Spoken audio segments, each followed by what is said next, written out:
VVD news TV ప్రజల కోసం ప్రశ్నించే గొంతునాయి.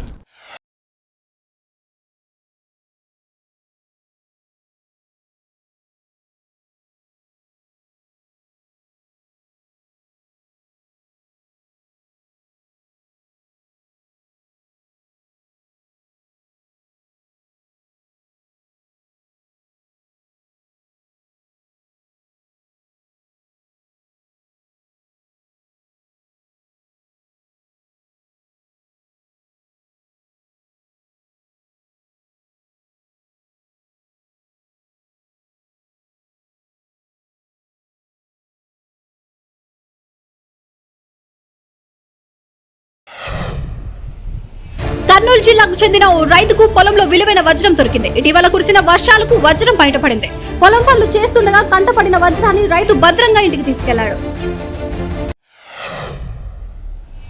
ఓటు హక్కు వినియోగించుకున్న గంభీర్. టీమిండియా మాజీ cricketer, BJP MP Gautam Gambhir ఢిల్లీలోని ఓ పోలింగ్ కేంద్రంలో తన ఓటు హక్కు వినియోగించుకున్నాడు.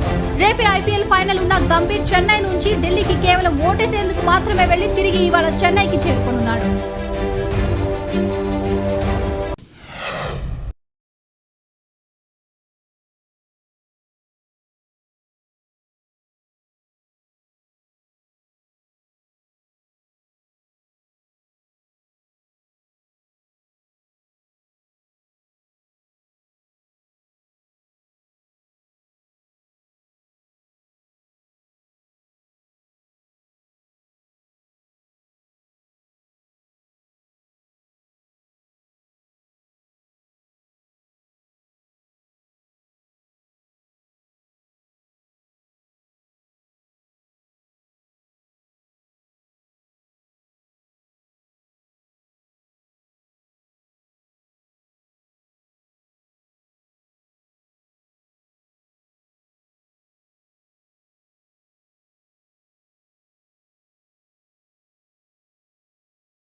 నంద్యాల జిల్లా డోన్ మండలం ఉంగరానిగుంట్ల జాతీయ రహదారిపై బైక్ ని ఢీకొట్టిన గుర్తు తెలియని వాహనం.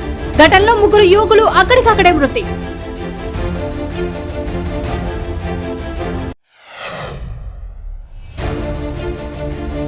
శ్రీశైల ఆలయానికి స్వల్పంగా పెరిగిన భక్తుల రద్దీ. ఉచిత దర్శనానికి 2 గంటల సమయం, ప్రత్యేక దర్శనానికి గంట సమయం. వేకోజాము నుండి పాతాళ గంగలో పుణ్యస్నానాలు ఆచరించి స్వామివార్ల దర్శనానికి వెళ్తున్న భక్తులు. గర్భంలో ఉన్నది ఆడ మగ తెలుసుకునేందుకు భార్య పొట్ట కోసిన భర్తకు యావజ్జీవం. 2020లో ఉత్తరప్రదేశ్ లో ఘటన. అప్పటికే దంపతులకు 5 అమ్మాయిలు. అబ్బాయి కోసం తరచూ భార్య భర్తల మధ్య తగాదా. 8 నెలల గర్భంతో ఉండగా భార్య పొట్ట కోసిన భర్త పుట్టకుండానే కళ్ళ పూసిన కవలలు. మృత్యుముఖం నుంచి బయటపడిన భార్య నిందితుడిని దోషిగా తెచ్చి